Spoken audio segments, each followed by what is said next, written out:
আমাদের সমাজে অনেকে পীরের মুরিদ হওয়া ফরজ মনে করে, মুরিদ হয়। এটা ইসলামের দৃষ্টিতে কি? এটা আমাদের দৃষ্টিতে ভালো। আমি একজন পীর সাহেব, আমার খুব প্রিয় ছাত্র, একজন বড় পীর সাহেব, আসলে খুব নাম করা পীর সাহেব ওরা। আমাদের দৃষ্টিতে এটা খুবই ভালো। কি বলেন? পীরের মুরিদ হওয়া ফরজ হলে বাংলাদেশে 16 কোটি মানুষের জন্য প্রায় 12 কোটি পীর আছে, বাকি আমিও তো কিছু পাবো নাকি বলেন? তবে আপনাদের ঈমান নষ্ট হবে। পীরের মুরিদ হওয়া, প্রথম কথা হলো পীর বলে কোনো জিনিস কোরআন সুন্নায় নেই, আর মুরিদ হওয়া বলে কোনো জিনিস কোরআন হাদিসে নেই। যেটা আছে সেটা হলো সাদেকিন, মুত্তাকিন, নেককার মানুষদের, সালেহিনদের সোহবত, সাথে থাকা, সোহবত নিয়ে সাহচর্য নেওয়া। পীর শব্দ এবং মুরিদ শব্দ দুটো শব্দই সুন্নাহ বিরোধী, আর সবচেয়ে মুশকিল হলো সুন্নতের বাইরে যাই জন্ম নেয় তাতেই সমস্যা হয়।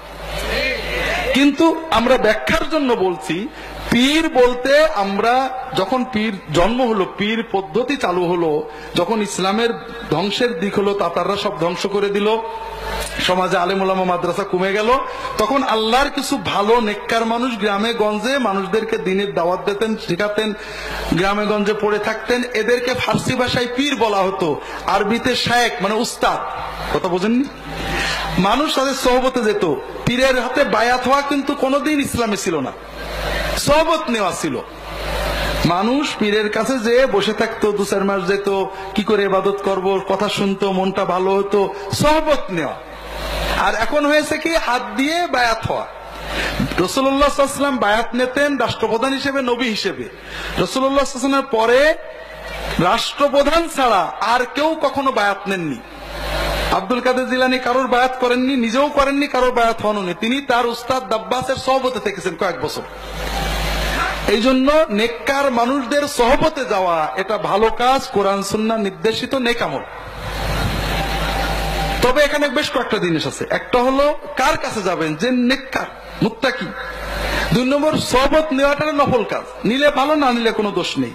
যারা পীর তন্ত্র পীর তৈরি করেছেন, মুজাদ্দিদ আল-ফিসানি, শাহ ওলিউল্লাহ মুহাদ্দিদ দেহলভী, কারামত আলী জৌনপুরি, ফুরফুরার পীর আবু বকর সিদ্দিকী, কি বলে আপনার সৈয়দ আহমদ বেরেলভী, আশরাফ আলী থানভী রাহিমাহুমুল্লাহ তাআলা আজমাইন, সবাই বারবার বলেছেন পীরের মুরিদ হওয়া কোনো ফরজ ওয়াজিব কিচ্ছু না, এটা সুন্নাহ নির্দেশিত সোহবত নেওয়ার অর্থে একটা নেক আমল। কথাকে বুঝতে পেরেছেন? মুরিদ হওয়ার মাধ্যমে, মুরিদ মানে চাই। মুরিদ মানে কি? আমি প্রেমিক, চাই। আপনি কাকে চান? সত্যি? তাহলে আপনি আল্লাহর মুরিদ হবেন, পীরের মুরিদ হতে পারবেন না। এইটাই তো হলো মূল সমস্যা হয়ে গেছে, যে আমরা নেককার মানুষের সোহবতে যাব আল্লাহ পাওয়ার জন্য। এখন আমরা নেককারের সোহবতে যে নেককারকে পেয়ে বগল দবাই করে বসে আছি, আল্লাহ পর্যন্ত আর যাওয়া হলো না। এই জন্য নেককারের সোহবত ভালো জিনিস, কিন্তু পীর মুরিদিন নামে আমাদের সমাজে পীর মাশেক অনেক খেদমত করেছেন, অনেক কাজ করেছেন, কিন্তু দুর্ভাগ্যবশত পীরদের প্রতি ভক্তির কারণে ভণ্ডামি এত বেড়েছে যেটা কল্পনা করা যায় না।